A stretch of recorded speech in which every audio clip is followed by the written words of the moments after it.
बच्चों, कैसे हैं आप सब? आशा करती हूँ आप सब अच्छे होंगे, स्वस्थ होंगे। स्वागत है आपका इस कक्षा में। आइए आज हम पढ़ते हैं हिंदी व्याकरण का पाठ 4 शब्द विचार।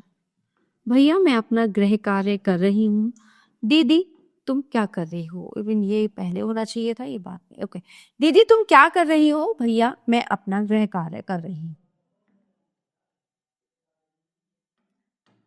उपयुक्त लिखे वाक्यों में प्रयुक्त शब्दों के वर्णों को अलग अलग करके लिखिए। जैसे दीदी, द ई दीदी। भाई भाई। गृह कार्य, गृह, क और य कर, क और अ कर। ठीक है, दीदी भैया गृह कार्य का। बच्चों आपने देखा कि शब्द वर्णों के मेल से बने हैं, तो इसी प्रकार शब्दों के मेल से वाक्य बनते हैं, वर्णों के सार्थक मेल से शब्द बनते हैं। ऐसे ही शब्दों के मेल से वाक्य बनते हैं और वाक्यों के मेल से भाषा बनती है।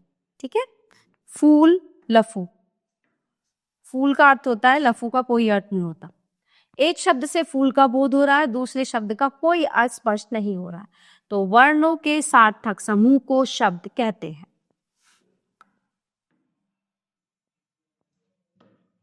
जब शब्दों का प्रयोग वाक्यों में किया जाता है तो ये पद कहलाते हैं।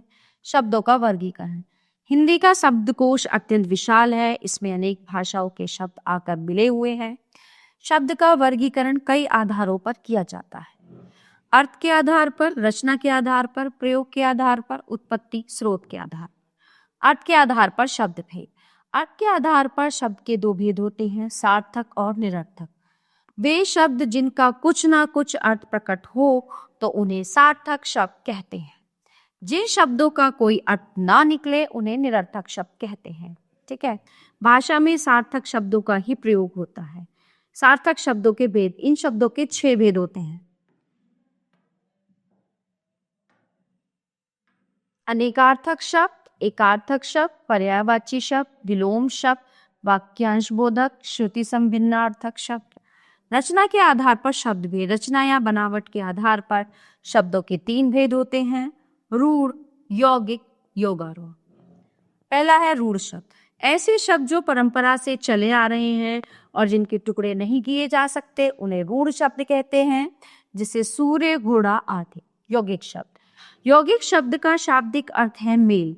ऐसे शब्द जो 2 या 2 से अधिक शब्दों के मेल से बनते हैं उन्हें यौगिक शब्द कहते हैं।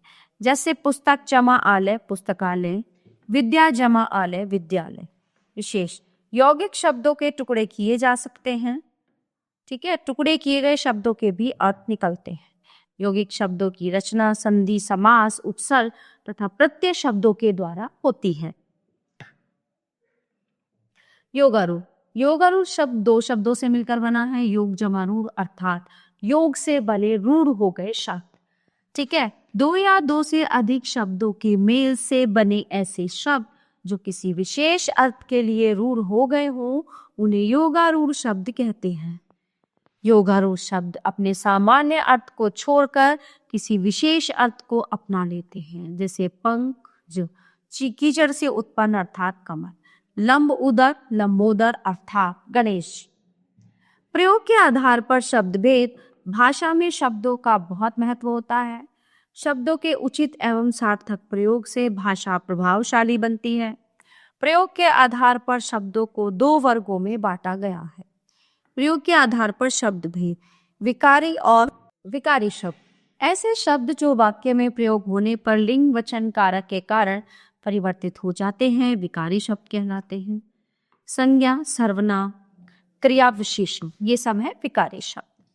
ये चारों विकारी शब्द हैं। ये चारों वाक्य में प्रयोग होने पर लिंग वचन कारक के अनुसार बदल जाते हैं। अविकारी शब्द। ऐसे शब्द जो वाक्य में प्रयोग होने पर लिंग वचन कारक आदि के कारण परिवर्तित नहीं होते उन्हें अविकारी शब्द कहते हैं। ये चारों अविकारी शब्द हैं। इनका वाक्य में प्रयोग करते समय लिंग वचन पुरुष कारक आदि के कारण कोई परिवर्तन नहीं होता। फिर आता है अविकारी शब्द। क्रिया विशेषण, संबंध बोधक, समुच्चय बोधक, विस्मयादि बोधक। उत्पत्ति स्रोत के आधार पर शब्द भेद। ठीक है, तत्सम, तद्भव, देशज और विदेशी, ये 4 होते हैं। सबसे पहले हम बात करते हैं तत्सम शब्द की। तत्सम शब्द तत्सम 2 शब्दों के मेल से बना है। तत् का अर्थ होता है उसके संस्कृत और सम का अर्थ है समान, अर्थात उसके समान।